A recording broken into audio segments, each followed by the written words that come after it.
Exams के लिए important है। तो बढ़ते हैं अपने फर्स्ट क्वेश्चन की तरफ। फर्स्ट क्वेश्चन है आपका, which country is known as the land of thousand lakes? Which country is known as the land of thousand lakes? हजारों झीलों की भूमि कौन से देश को कहते हैं? तो देखिए, हजारों झीलों की भूमि कहते हैं हम फिनलैंड को। और कल मैंने आपको कराया था भारत के कौन से शहर को सिटी ऑफ लेक्स कहते हैं, मतलब झीलों का शहर। तो ये था आपका उदयपुर। चलिए नेक्स्ट क्वेश्चन है आपका, which country is known as the land of white elephant? Which country is known as the land of white elephant? सफेद हाथियों की भूमि कौन से देश को कहते हैं? Right answer option C, Thailand को कहते हैं सफेद हाथियों का देश। चलिए next question, which country is known as the land of rising sun? Which country is known as the land of rising sun? उगता हुआ सूर्य का देश, जहां सबसे पहले सूर्य उगता है। तो ये है आपका Japan. Next question is, which country is known as the land of midnight sun? Which country is known as the land of midnight sun? और देखिए, भारत में सबसे पहले कहां सूर्योदय होता है? तो ये होता है आपका अरुणाचल प्रदेश में, अरुणाचल में, ठीक है। चलिए यहां पे आप बता दो, लैंड ऑफ मिडनाइट सन मतलब डूबता हुआ सूर्य का देश, ये है नॉर्वे। चलिए next question is, which country is known as the land of blue sky? Which country is known as the land of blue sky? Land of blue sky कहते हैं हम मंगोलिया को। Next question is, which country is known as the land of thousand hills? Which country is known as the land of thousand hills? हजारों पर्वत की भूमि बताना है आपको। Option C, Rwanda. Next question is, which country is known as the land of poets? Which country is known as the land of poets? कवियों का देश।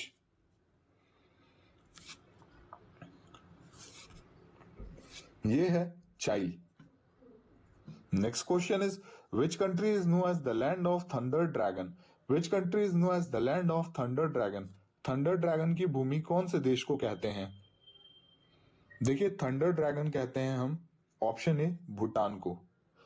नेक्स्ट क्वेश्चन आपका, which country is known as the land of red dragon? देखिए, लाल रंग हमेशा खतरे की निशानी होती है, और ऐसा कौन सा देश है जिससे हमें बहुत ज्यादा खतरा होता है, मतलब कि उस पर हम कभी बिलीव नहीं कर सकते हैं? तो ये है हमारा प्रिय पड़ोसी चाइना देश, ठीक है, जिसपे हम कभी बिलीव नहीं कर सकते हैं इनकी हरकतों की वजह से। Next question is, which country is known as the pearl of Africa? Which country is known as the pearl of Africa? Africa की मोती कौन से देश को कहते हैं? पर्ल का मतलब होता है मोती, ठीक है। चलिए बताना है आपको, पर्ल ऑफ अफ्रीका कौन से देश को कहते हैं? ये कहते हैं युगांडा को। Next question is, which country is known as the land between two rivers? Which country is known as the land between two rivers? The land between two rivers is called Iraq. Next question is, which country is known as the land of golden sparrow? Which country is known as the land of golden sparrow? सुनहरी गोरैया का देश, ये हमारा प्रिय देश भारत देश। Next question is, which country is known as the land of eagles? Which country is known as the land of eagles?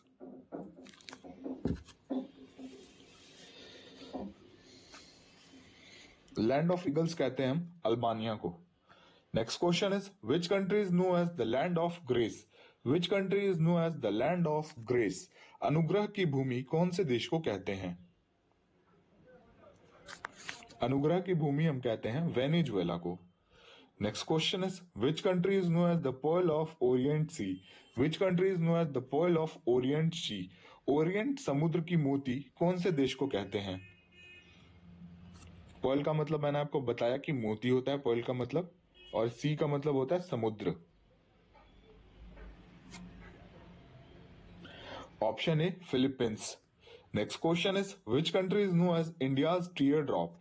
Which country is known as India's tier drop? इस कंट्री को टीयर ड्रॉप इसलिए कहते हैं क्योंकि India के साथ इसका ऐसा शेप ही है, इस वजह से हम इसको इंडियाज टीयर ड्रॉप कहते हैं, because of it shape. Option D, Sri Lanka. आपने देखा होगा ये जो भारत का ऐसे नक्शा है, यहां से एकदम छोटा सा लाइन ऐसे गया हुआ है और ऐसे श्रीलंका है, दैट्स वाई इसको कहते हैं India's tier drop. Next question is, which country is known as the hermit kingdom? Which country is known as hermit kingdom, साधु साम्राज्य की भूमि कौन से देश को कहते हैं? साधु साम्राज्य की भूमि है North Korea, option D. Next question is which country is known as the lion city, which country is known as the lion city, शेरों के शहर कौन से देश को कहते हैं? शेरों का शहर, option A Singapore. Which country is known as the graveyard of empire, which country is known as the graveyard of empire. देखिए ग्रेवयार्ड का मतलब होता है कब्रिस्तान, ग्रेवयार्ड जो आप देख रहे हो ना, इसका मतलब होता है कब्रिस्तान, मतलब साम्राज्यों की कब्रगाह कौन से देश को कहते हैं? एम्पायर का मतलब क्या होता है? साम्राज्य। ये है option B Afghanistan. Next question is which country is known as the land of golden pagodas, which country is known as the land of golden pagodas, मतलब स्वर्ण शिवालय की धरती किस देश को कहते हैं?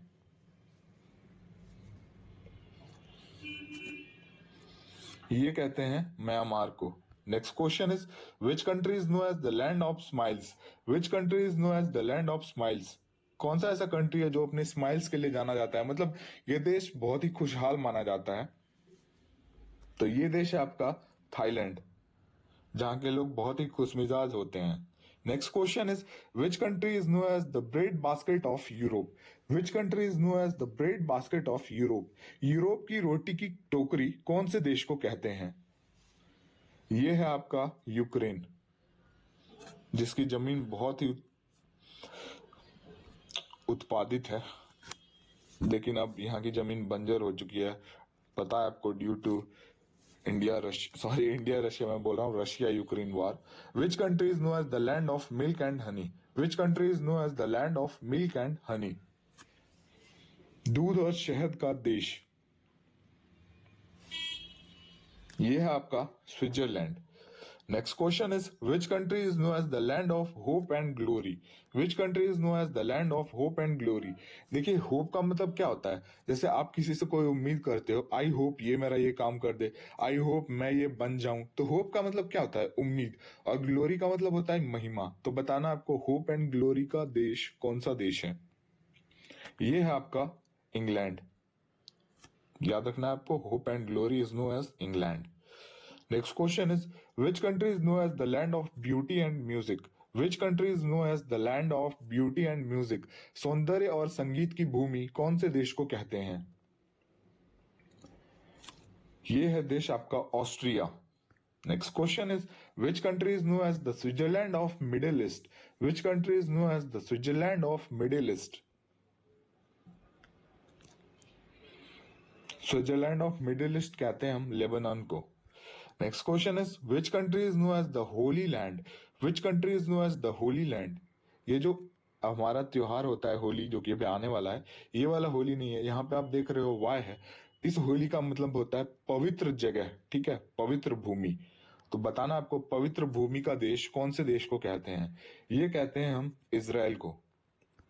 Next question is which country is known as the gift of Nile, which country is known as the gift of Nile. Nile basically एक रिवर है, आप सबको पता होगा। तो गिफ्ट ऑफ नील मतलब नील का उपहार कहते हैं हम इजिप्ट को। Next question is which country is known as the red island, which country is known as the red island. लाल द्वीप की भूमि कौन से देश को कहते हैं?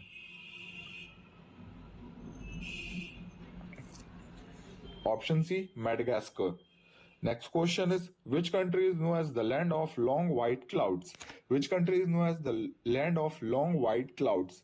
लंबा सफेद बादल का देश, तो ये है आपका New Zealand. Next question is which country is known as the white rush? Which country is known as the white rush? 32 questions मैंने आपके लिए लिए हैं, जो कि एक बहुत ही ज्यादा इंपॉर्टेंट क्वेश्चन है। तो आप मुझे कमेंट में बताना आपके 32 में से कितने क्वेश्चन सही हुए। और अगर आपको टेलीग्राम ज्वाइन करना है जहाँ पे टेस्ट सीरीज होते रहते हैं, तो आप उसको ज्वाइन कर सकते हो। फ्री के टेस्ट सीरीज होते हैं, आप वहाँ आपको कुछ भी पेड नहीं करना पड़ेगा। तो अगर आप ज्वाइन करना चाहते हो तो आपको नीचे लिंक मिल जाएगा, आप जाके ज्वाइन कर लो। Option A Belarus. Next question is which country is known as the land of fire and ice, which country is known as the land of fire and ice, मतलब आग और बर्फ की भूमि।